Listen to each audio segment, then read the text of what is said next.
বর্তমানে ভাইরাল একটা video, college ক্যাম্পাসে হিন্দুদের ধর্ম হোলি উৎসব নিয়ে মুসলমানের সন্তানগুলো যেভাবে অশ্লীলভাবে নাচানাচি করছে, এটা দেখে মনে হয় না যে আমাদের ইসলাম অনেক শক্তিশালী। তো প্রকৃতপক্ষে এরা আসলে কি মুসলিম ঘরের সন্তান?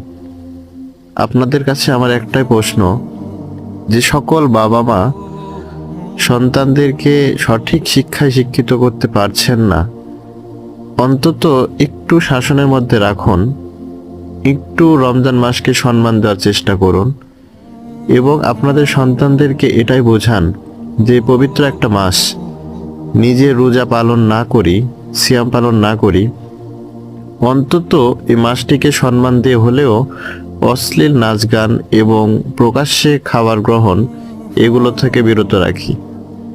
আল্লাহ সবাইকে হেদায়েত দান করুক। আমিন।